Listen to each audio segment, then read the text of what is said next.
కరీంనగర్, ఆదిలాబాద్, నిజామాబాద్, మెదక్ జిల్లాల బీజేపీ అభ్యర్థి విద్యావేత్త మల్క కొమ్రయ్యను ఆశీర్వదించండి. విద్యారంగంలోని టీచర్ల సమస్యలను చట్టసభల్లో గట్టిగా పోరాడుతాం. మొదటి ప్రాధాన్యత ఓటు వేసి టీచర్స్ ఎమ్మెల్సీగా గెలిపించండి.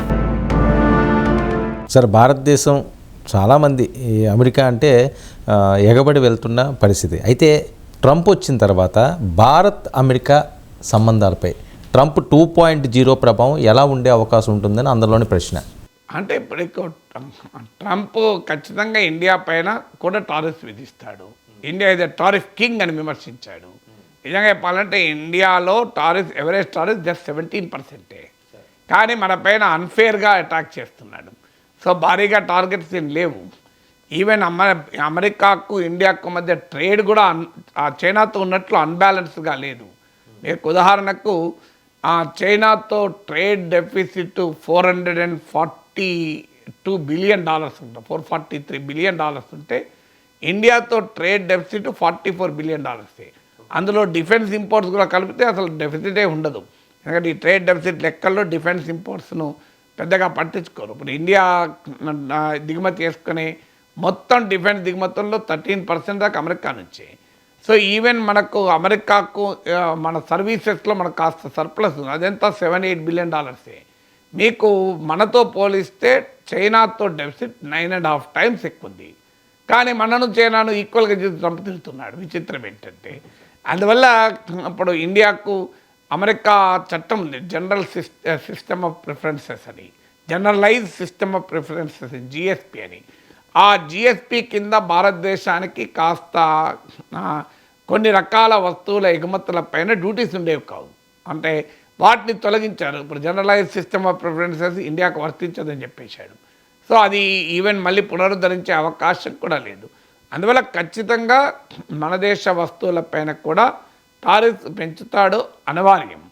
కానీ అమెరికన్ ఎకానమీలో ఇండియన్స్ అనేది కీలకం. ఎందుకంటే మన ఇప్పుడు science and technology, engineering, mathematics అంటారు, స్టెమ్ కోర్సెస్లో అమెరికాలో చదువుతున్న వాళ్ళు 25% ఇండియన్సే స్టెమ్ మ్యాన్ పవర్లో. మీకు అందుకే H1B వీసాలను ఉపయోగించుకునే వాళ్ళు 60% ఇండియన్సే. సో ఇప్పుడు H1B వీసా అయితే ఇప్పటి వరకు పాజిటివ్గా మాట్లాడాడు Trump, it's a great programme అని. మళ్ళీ రేపు ఏం చేస్తారో తెలియదు. ఎందుకంటే ఇదివరకు ఆయన ఫస్ట్ టైం ప్రెసిడెంట్ ఉన్నప్పుడు H1B వీసాల పైన కూడా ఆంక్షలు విధించారు. అయితే ఇది ఏంటంటే అమెరికన్ ఎకానమీ కూడా కీలకం. ఎందుకంటే ఇలా H1B వీసాల పైన పనిచేస్తున్న వాళ్ళు ఎవరేజ్ ఒక అమెరికన్ వర్కర్తో పోలిస్తే 60% తక్కువ శాలరీకి పనిచేస్తున్నారు. సో దే ఆర్ ఒక రకంగా cheap man power, subsidise man power. ఇప్పుడు అమెరికన్ మల్టీనేషనల్స్ గవర్నమెంట్ రిపోర్ట్ ఉంది యుఎస్ మల్టీనేషనల్స్ పైన. సో అమెరికన్ గవర్నమెంట్ రిపోర్ట్ ప్రకారం ప్రపంచవ్యాప్తంగా మల్టీనేషనల్స్లో పనిచేసే మ్యాన్ పవర్లో 12% ఇండియన్స్. మీకు multinational companies research and development పైన పెడుతున్న ఎక్స్పెండిచర్లో 8% ఇండియాలో. మీకు మల్టీనేషనల్ కంపెనీస్ $1 ఇన్వెస్ట్ చేస్తే దాని మీద మ్యాక్సిమం రేట్ ఆఫ్ రిటర్న్ ఇండియాలో వస్తుంది వాళ్ళకు. ఇది యుఎస్ మల్టీనేషనల్స్కు.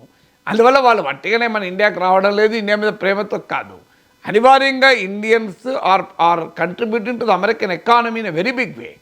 సో మనకు ఇప్పుడు మరి ఇలా ఉండగా మన ఇండియాతో ఎలా ఉంటాడు? ఎందుకంటే అమెరికా ఫస్ట్ అని అంటున్నాడు. సో మన గతంలో చూసాం, మన హార్లీ డేవిడ్సన్ లాంటి వాటిపైన, ఇప్పుడు టెస్లా పైన, ఎలక్ట్రిక్ వెహికల్స్ పైన రాయితీలు ఇవ్వాలి అని చెప్పి డిమాండ్లు చేసే అవకాశం ఉంది. సో ఇప్పుడు మనం ఇండియాకు అమెరికాకు మధ్య బలమైన ఆర్థిక బంధం ఉంది. ఇప్పుడు మనము ప్రపంచంలో ఆర్మ్స్ ఇంపోర్ట్ చేసుకునేలో గ్లోబల్ డిఫెన్స్ ఇంపోర్ట్లో 9.8% ఇండియానే చేసుకుంటుంది. ఇండియా ఇది one of the biggest defence importer. ఒకప్పుడు మనం 75% రష్యా నుంచి ఇంపోర్ట్ చేసుకునే వాళ్ళం. ఇప్పుడు రష్యా నుంచి డిఫెన్స్ ఇంపోర్ట్లు 1/3 33% పడిపోయినాయి. అమెరికాది 13% పెరిగింది.